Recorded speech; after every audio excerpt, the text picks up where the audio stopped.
Hey guys, so excuse the new camera angle. Clearly I have three cats, and they knocked the camera off how I have it set up, so please excuse if it's a little bit different. So this week I'm going to be talking about The Hitchhiker's Guide to the Galaxy.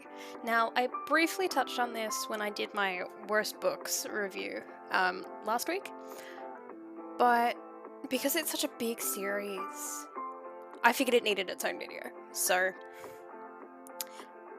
now, I'm an early 2000s baby, so I missed the whole 90s. My mother was born 1980, and so I didn't get a lot of the nostalgia movies that people my age, their parents watched. So I got things like Gremlins, like mid-90s, mid to late 90s movies. So they're like, oh my god, you have to watch this.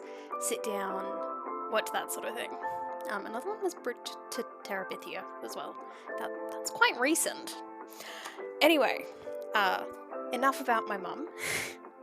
So, the biggest thing that Hitchhiker's Guide to the Galaxy has going for it is its originality.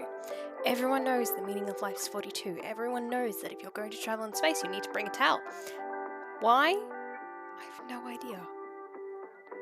I went to a costume party with someone, and it was the things you shouldn't find in space. And it was the main character from Hitchhiker's Guide to the Galaxy, but he didn't have his towel, and that was the whole joke. And I'm sitting there being like, no, what? I also hadn't read the books at this point. I've never read the book. I've still got no idea what's happening. If anyone has answers to why you always bring a towel to outer space, it is the most random object. Like, you could always, make sure that you bring your car keys, make sure you bring a hat, make sure you bring a spare pair of shoes. Those make sense, because they're things that you need when you're traveling. Why do you need a towel? There's no water in space, and if it is, it's frozen. Science, duh. Enough on the towel. It also took me about 2 months after I finished the book to realise that Ford Prefect was actually a car. And that was after having a conversation with my 70-year-old grandparents. And they told me flat out, I'm like, no, Ford Prefect's a car, your grandfather used to drive one. And I'm like, you can just see there's nothing behind the eyes going, like, oh, I thought you just kind of mushed words together and went, Ford, car company, yep, got you there. And Prefect, yep, we'll go with that one. There we go, my name is Ford Prefect, yes. That's like me going, my name is Ferrari Turtleneck. That is the extent that my brain understood that it was a car. Also, don't name a car Ferrari Turtleneck. It's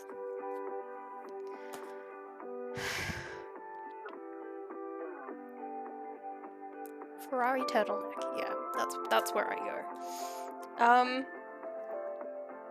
I think the thing that I found the absolute funniest though was the dolphins.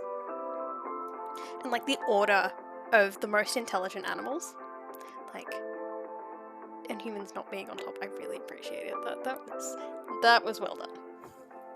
I will give huge props to Douglas Adams. Douglas Adams on his originality. There is nothing that I've read that is as unique as Hitchhiker's Guide to the Galaxy. It is a staple, and what I want someone to translate it to modern times with like a car brand that people know is a car brand, or like things that are references to things that people my age actually understand.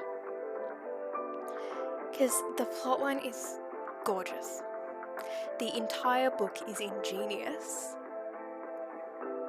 But unfortunately, you don't get most of that. It's like the dick jokes in Shakespeare.